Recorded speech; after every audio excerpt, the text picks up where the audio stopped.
Hello and welcome to WION World is One. I am Ghadi Francis and this is the West Asia Post, our weekly show where we bring you all the latest updates from the world's most volatile region. 2021 has been a monumental year for West Asia, and we went behind the headlines to bring you stories that mattered, reporting from the heart of crisis, from the streets of wars. There were wars, a pandemic, and multiple crises. But if the news did not stop, why would we?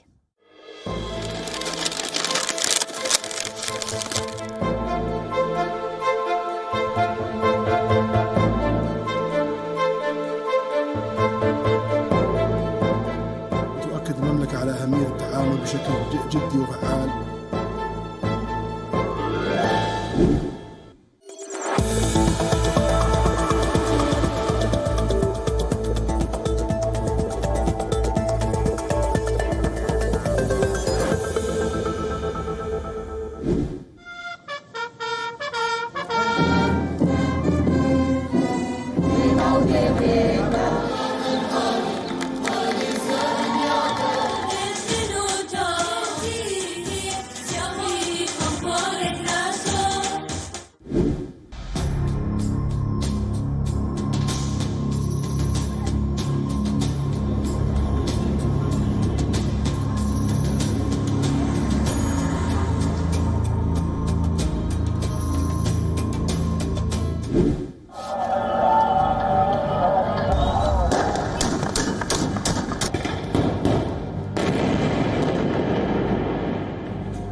A war. West Asia is no stranger to them. There have been countless in the past decades, and we as journalists have grown almost immune to the statistics. But every war means deaths, houses destroyed, lives uprooted. In Gaza, this war was almost the one that leveled the Strip. But citizens continue to hold on. They have not lost hope as life continues in the besieged Strip, southern Palestine. Let's go to Gaza. Long, winding, and dark. These tunnels are a part of Gaza's daily life. I wouldn't be able to reach the Strip if it was not for these tunnels. This was a trip that I took years ago. But during the conflict this year, these tunnels were in the spotlight again. They are the lifeline of the besieged Strip.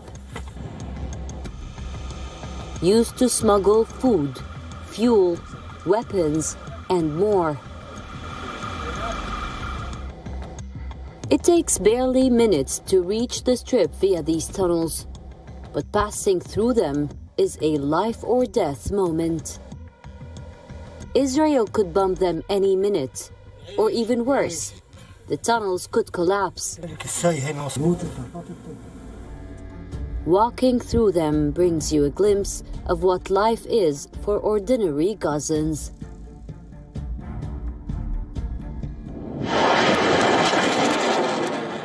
This year, the Gaza Strip witnessed its worst fighting in years. Israel and Hamas rained rockets on each other as nations across the world pushed for a ceasefire.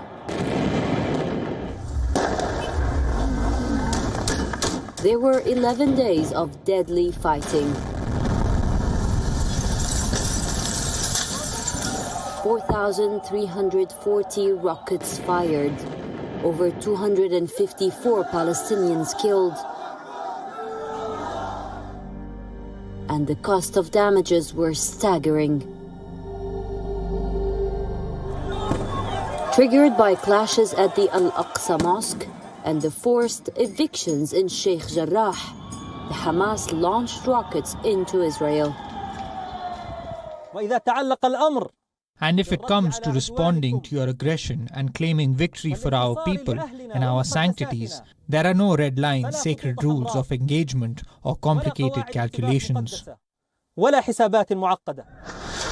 Israel hit back, pounding the entire Gaza Strip. There are only two ways that you can deal with them. You can either conquer them, and that's always an open possibility, or you can deter them. And we are engaged right now in forceful deterrence. On the sixth day, Israel bombed the 12-story Al-Jala Tower, a turning point in the entire conflict. It was a building that housed media offices in the Strip, especially those of Al Jazeera and the Associated Press. We saw this with the destruction of our own bureau. Luckily, we were given a warning, 1 hour to get out of there, but the building was completely destroyed when nobody expected that to happen. It was the fourth war between Israel and Hamas since the group seized control of Gaza in 2007. It finally came to an end with a fragile ceasefire. Israel and Hamas, however, both claimed victory. As for the US, they stuck to a tried and tested playbook, one that presidents have followed over the years. Instead of trying to resolve the conflict, Biden just wanted to manage it. The goal was simple: continue to support Israel, offer some money to the Palestinians, and hope that the next conflict doesn't break out during his tenure. But the war has left the Strip battered. 2,200 homes have been destroyed, 37,000 damaged by Israeli shelling. Water and power infrastructure have been hit. Rebuilding the Strip will cost around $500 million. Some believe it could even be a few billions. Rebuilding Gaza again is a mammoth task, challenged by political schisms and infighting between groups and states. But for the people of Gaza, hope lingers on as they build back their lives one day at a time. West Asia Bureau, WION World is One. The city that I'm standing in right now has seen a lot through the past year. When the deadly violence took over the streets of Beirut, it was almost one of the worst I have seen in my life here.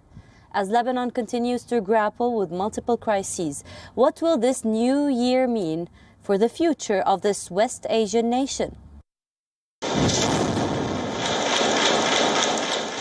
Bullets bouncing off residential buildings, snipers on roofs of houses, residents crouching inside their homes, and the sound of ambulance sirens. The scenes that filled the streets of Beirut were all too familiar to many Lebanese citizens. The same groups, the same neighborhoods, the violence reviving the ghost of Lebanon's 1975 civil war. At least 7 people were shot dead the worst violence Beirut witnessed in years. The latest bloodshed adds to the woes of the country that is already suffering one of the world's worst ever economic meltdowns. So how did it all begin? In focus is the Beirut port blast probe. Pro-Hezbollah protesters took to the streets, demanding the removal of the judge investigating this blast. A probe that has been suspended for the 4th time now. Some of the most prominent suspects are Shiite allies of the Hezbollah. One of them is Ali Hassan Khalil, a former finance minister. Other officials that were called for questioning are former Prime Minister Hassan Diab and senior Christian politician Youssef Fenianaus. The violence centered around Tayoneh. It all started in the morning during the protests. Sniper fire of unconfirmed origin hit a group of protesters, sparking a response. It led to a volley of gunfire, with families running for cover. Hezbollah and Amal have accused the Lebanese forces for firing. Interior Minister Bassam Maulawi said that snipers had opened fire and aimed at people's heads. Meanwhile, the LF denied any involvement. Ambulances rushed the wounded to the hospital. Dead bodies were removed from the streets. Residents cowered in corridors away from windows, and children in a nearby school ducked under desks. These were scenes that the capital had seen before, but were not the ones they wanted to relive. It's true that this accident reminds us of the days of our parents and our grandparents. We didn't live in the old civil war. We demand the politicians and the leaders of the Lebanese state to come here and check the area. No one came here to check this area yet, to see what really happened. Up so far, 10 have been identified as per local media. We visited Tayoneh after the situation improved. This was the same area that was once a battleground in the civil war, lying at the crossroads of Shiite and Christian bastions. The junction. Lebanese President Michel Aoun condemned the violence, saying that he will ensure the truth behind the clashes is revealed. On the other hand, Prime Minister Mikati called it a setback, but one he believed Lebanon would overcome. For now, the country remains in freefall. It is on the verge of national bankruptcy. Medicines and fuel are running out, and so is the patience of the country's citizens. Crushed under a mountain of debt, decades of corruption and scandals, and a financial meltdown like no other, Lebanon is facing its worst crisis since the Civil War. And there seems to be no end in sight. West Asia Bureau, WION World is One. 2021 was also the year when regimes have changed in this region right here, in Israel and in Iran. In Tehran, hardliners consolidated their grip on power. In Israel, a new coalition government took office, ousting out longtime leader Benjamin Netanyahu. But how will these regimes shift the future of West Asia? We tell you more. In Iran, the biggest headline of 2021 was this: the rise of Ibrahim Raisi and the hardliners' recapture of all centers of power. Raisi won in an election where thousands were disqualified, and the vote turnout was the lowest Tehran has seen in decades. In Iran, there is no one above the supreme leader, but having a like-minded president in his flank always helps. At 82, Ayatollah Khomeini is dealing with health issues, and soon he will need a successor. Who better than the president he nurtured and trained? But till then, Raisi and Iran find themselves at crossroads. The hardliner is taking office at a time when discontent is running high in the country. The economy is tanking, sanctions are crippling, and even loyal supporters are looking for reforms. Raisi's rise is unlikely to alter Iran's negotiating stance. After all, Khomeini has all the say in foreign policy. But having his candidate in office while it is done boosts chances for the hardliners in Iran. Raisi himself is not against the nuclear deal, but he, along with all of Iran, wants the US to lift sanctions first.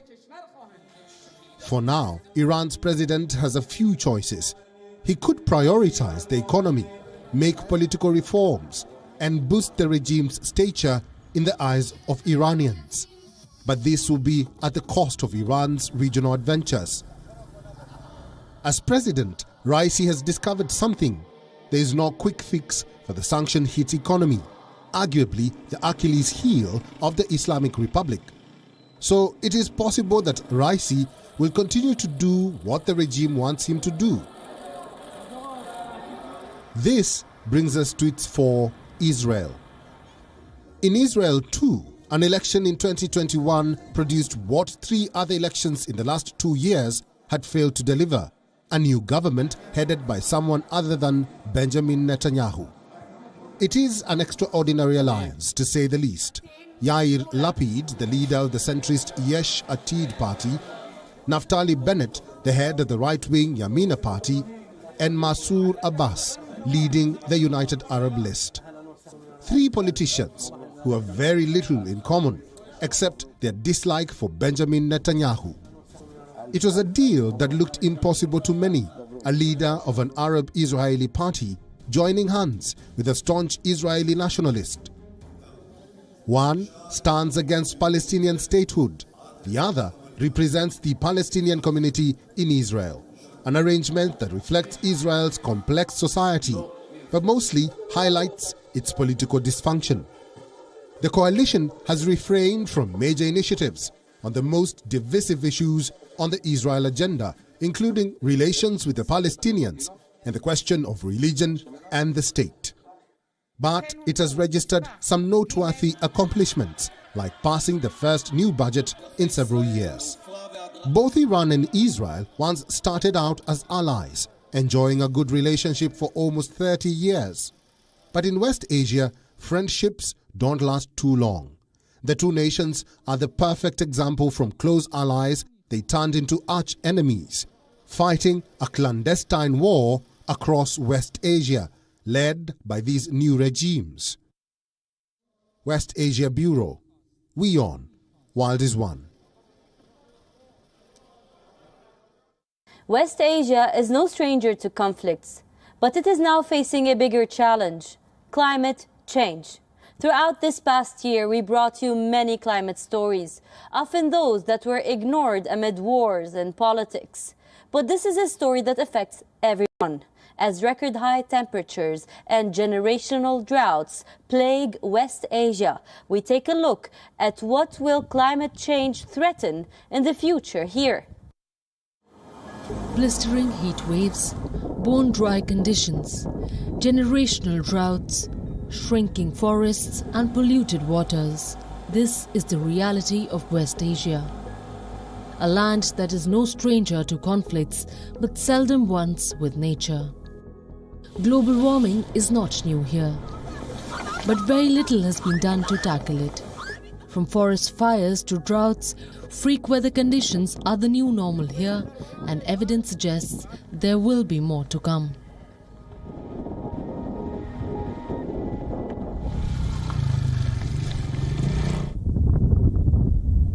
Where we're standing right now should be a river. You can tell.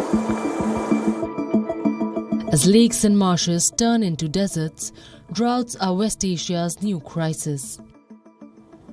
As a region, West Asia is already water-stressed. There was never too much water to begin with, and reports suggest there won't be much left soon. But water scarcity is already fueling tensions here, like the ones in Iraq and Iran. Record low rainfall is threatening both a social as well as an economic disaster in Iraq.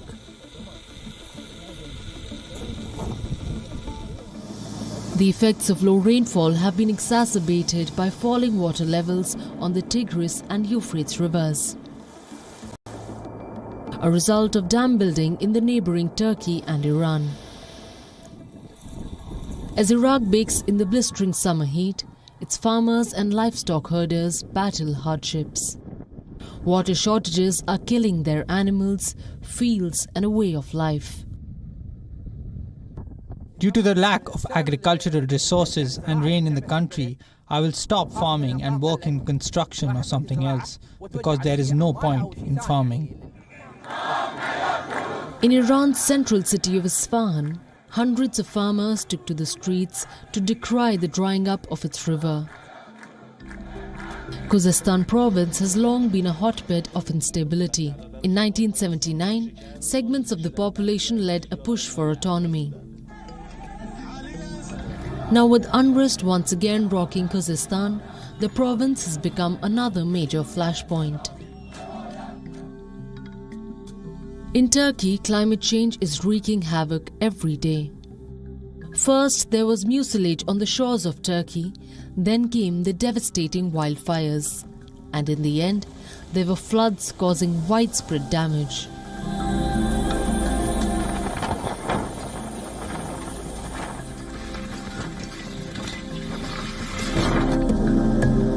Some nations are slowly waking up to this reality. The race to attain net zero has become a rallying point.